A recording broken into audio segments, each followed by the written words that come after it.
नमस्कार, मैं doctor Gautam Banga, reconstructive urologist and andrologist पिछले 15 साल से दिल्ली एनसीआर में कार्य कर रहा हूँ।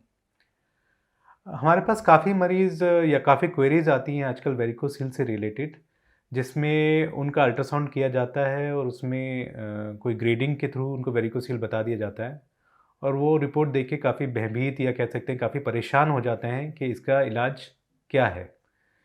मैं बताना चाहूँगा कि वेरिकोसील एक कंजेनाइटल या जन्मजात प्रॉब्लम है जिसमें वेन्स जो नसें होती हैं जो खून का बहाव ऑर्गन या टेस्टिस से दिल की तरफ लेके जाती हैं, उनकी खराबी के कारण होता है और जिसके कारण से उनकी वाल्व खराब होती हैं और उसमें ब्लड इकट्ठा होता रहता है। वेरिकोसील की कई ग्रेडिंग होती हैं जिसमें हम क्लिनिकल ग्रेडिंग भी होती है और अल्ट्रासाउंड ग्रेडिंग भी होती है। तो काफ़ी लोग हमसे ये पूछते हैं कि वेरिकोसील सर्जरी कब करानी चाहिए और किन में करानी चाहिए। वेरिकोसील सर्जरी हर मरीज़ में कराने की ज़रूरत नहीं होती है, इसके कुछ इंडिकेशन हैं। मैं आपको एक-एक करके उसके बारे में बताऊँगा।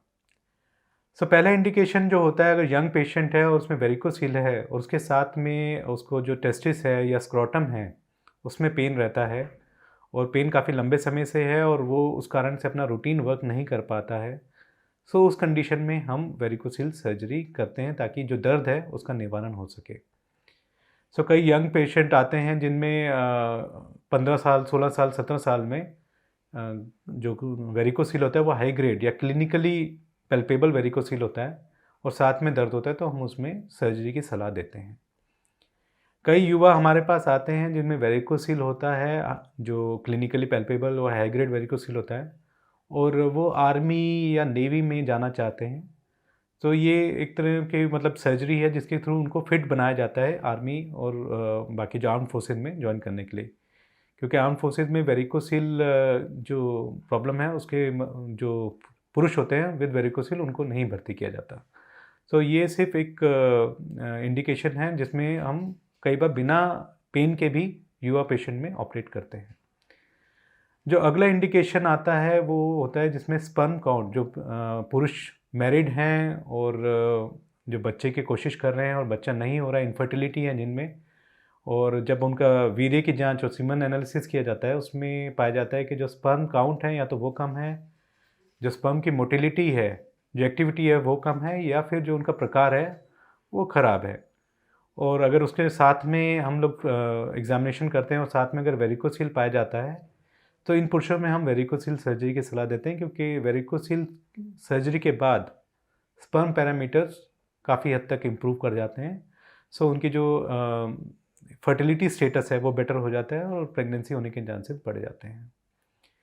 जो एक अगला इंडिकेशन है वो अगर वेरिकोसील के साथ साथ में जो टेस्टिस या अंडकोश है अगर उसका आकार साथ में छोटा हो रहा है तो इन पेशेंट में भी हम लोग सलाह देते हैं कि वेरिकोसील सर्जरी कर दी जाए, जिसके कारण से जो टेस्टिस है उसका जो आकार छोटा होना हो रहा है वो रुक जाता है और वो नॉर्मल रिकवरी नहीं हो पाती है, लेकिन जो डैमेज है उसको हम रोक सकते हैं।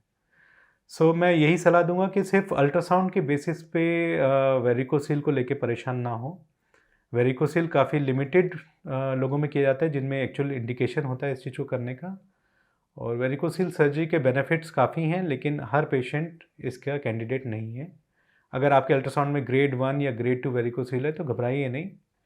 बेहतर रहेगा कि एक अच्छे एंड्रोलॉजिस्ट की सलाह लें, वो एग्जामिन करके आपको बता पाएगा कि ये क्लिनिकली सिग्निफिकेंट वेरिकोसील है और इसको सर्जरी की ज़रूरत है या नहीं है।